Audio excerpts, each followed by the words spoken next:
नमस्कार दोस्तों, स्वागत है आपका और आपके साथ हमेशा की तरह मैं हूं आशिमा त्यागी। दोस्तों, कभी कभी अंतर्राष्ट्रीय राजनीति में एक वाक्य जो है वो पूरी कहानी बयां कर देता है। अमेरिका के ट्रेजरी सेक्रेटरी स्कॉट बेसेंट ने जब फॉक्स बिजनेस पर कहा the Indian heads been very good actors, तो ये सिर्फ एक टिप्पणी नहीं थी बल्कि उस रिश्ते का संकेत भी था जिसमें एक ताकतवर देश आदेश देता है और दूसरा देश मानने के लिए मजबूर दिखाई देता है।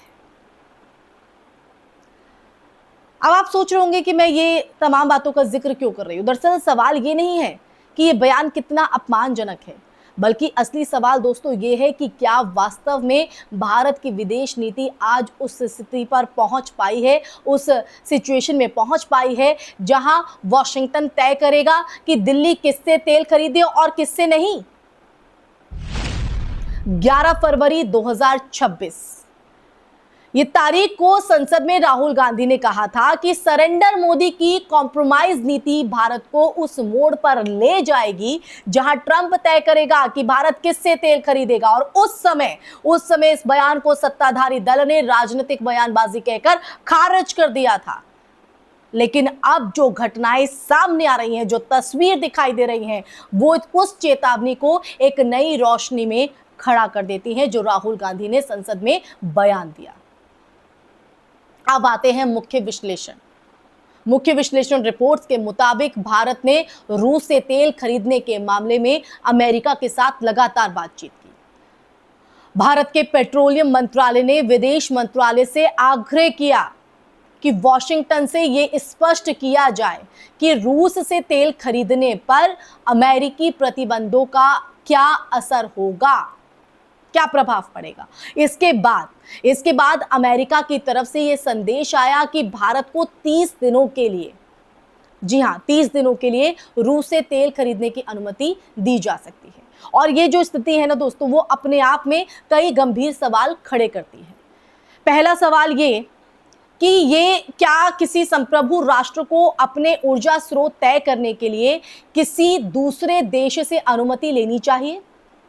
भारत दुनिया का तीसरा सबसे बड़ा तेल उपभोक्ता देश है।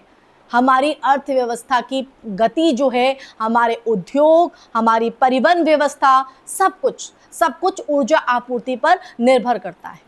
ऐसे में अगर ये धारणा बनती है कि भारत अपनी ऊर्जा नीति स्वतंत्र रूप से तय नहीं कर सकता, तो ये सिर्फ कूटनीतिक कमजोरी नहीं बल्कि रणनीतिक असुरक्षा भी है। अब दूसरा सवाल अमेरिका के उस बयान से जुड़ा हुआ है, ये दूसरा सवाल जिसमें यह कहा गया कि भारतीय बहुत अच्छे अभिनेता हैं। और इसी टिप्पणी की अगर बात करें तो इसका जो मायने है, इसका अर्थ साफ है कि अमेरिका ये दिखाना चाहता है कि भारत उसकी रणनीति के मुताबिक चल रहा है। अंतरराष्ट्रीय राजनीति में प्रतीक और भाषा बहुत महत्वपूर्ण होते हैं। जब किसी देश का वरिष्ठ अधिकारी इस तरह की भाषा इस्तेमाल करता है तो ये सिर्फ एक टिप्पणी नहीं हो जाती है बल्कि एक संदेश भी होता है जो दुनिया भर की नीति निर्माताओं और निवेशकों तक जाता है। और यही कारण है कि AIMIM सांसद असदुद्दीन ओवैसी ने इस मुद्दे पर सरकार से जवाब मांगा। और उनका तर्क था कि अगर कोई विदेशी मंत्री ये कह रहा है कि भारत केवल एक महीने तक रूस से तेल खरीद सकता है, तो ये सीधे भारत की संप्रभुता पर सवाल खड़ा करता है। ओवैसी ने भी यही कहा कि सरकार को स्पष्ट रूप से कहना चाहिए, आगे आना चाहिए कि भारत अपनी जरूरतों के मुताबिक भी जो है किसी भी देश से तेल खरीदेगा। ये क्लैरिटी लानी चाहिए। और इतिहास भी इस बहस को समझने में मदद करता है दोस्तों। 1974 में हम चलते हैं। 1974 में भारत के परमाणु परीक्षण के बाद अमेरिका ने तारापुर परमाणु संयंत्र के लिए ईंधन आपूर्ति रोक दी थी और ये भारत पर दबाव बनाने की कोशिश थी। लेकिन इसके बावजूद भारत ने अपने परमाणु कार्यक्रम को आगे बढ़ाया। ये 1974 की बात है। तो जब हम आज 21वीं सदी में जी रहे हैं तो वहां पर ऐसा क्यों? आखिरकार 2005 में भारत अमेरिकी सैन्य परमाणु जो है समझौता हुआ, जो इस बात का उदाहरण था कि लंबे समय में भारत अपनी रणनीतिक स्वायत्तता बनाए रखने में सफल रहा। उस दौर में भारत ने अपनी शर्तों पर बातचीत की और दुनिया को यह संकेत दिया कि उसकी विदेश नीति किसी एक शक्ति के इशारे पर नहीं चलती।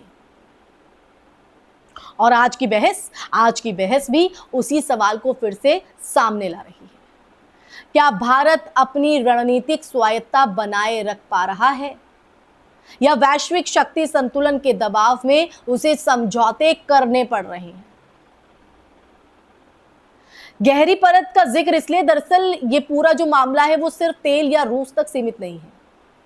ये उस व्यापक परिवर्तन की कहानी भी है जिसमें वैश्विक राजनीति तेजी से ध्रुवीकृत हो रही है।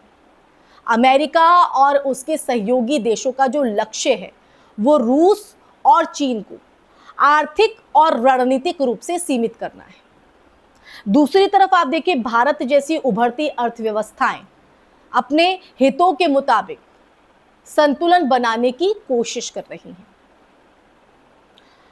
भारत के लिए चुनौती यह है कि वो पश्चिम के साथ साझेदारी भी बनाए रखे और अपनी स्वतंत्र रणनीतिक पहचान भी कायम रखे। अगर किसी भी स्तर पर यह संदेश जाता है कि भारत की नीतियां बाहरी दबाव से तय हो रही हैं, तो ये उसकी वैश्विक छवि और कूटनीतिक ताकत दोनों को प्रभावित कर सकता है। तो इस पूरे विवाद ने एक बेहद महत्वपूर्ण प्रश्न खड़ा कर दिया है। जी हां, बेहद महत्वपूर्ण प्रश्न। क्या आज का भारत वही देश है जिसने कभी वैश्विक दबावों के बावजूद अपनी परमाणु नीति, अपनी ऊर्जा नीति और अपनी विदेश नीति स्वतंत्र रूप से तय की थी? क्योंकि दुनिया की राजनीति में सम्मान केवल ताकत से नहीं मिलता है, बल्कि उस आत्मविश्वास से भी मिलता है जिसके साथ कोई राष्ट्र अपने फैसले खुद लेता है। और आने वाले समय में शायद यही तय करेगा कि भारत को वैश्विक मंच पर एक स्वतंत्र शक्ति के रूप में देखा जाएगा या फिर एक ऐसे देश के रूप में जो बड़ी ताकतों के बीच बैलेंस बनाने की कोशिश में अपनी छवि या अपनी रणनीतिक स्वायत्तता खो बैठा। इसी के साथ दोस्तों इस चर्चा में फिलहाल के लिए बस इतना ही। ये सच जानकर आपके मन में क्या विचार है, आपकी क्या प्रतिक्रिया है, कमेंट सेक्शन में कमेंट करके जरूर बताइएगा। अपनी बात से कितना इत्तेफाक रखते हैं ये भी बताइएगा दोस्तों। साथ ही फिर हाजिर होंगी ऐसी ही चर्चा लेकर, तब तक के लिए अपना ख्याल रखिए। जय हिंद, जय भारत, नमस्कार।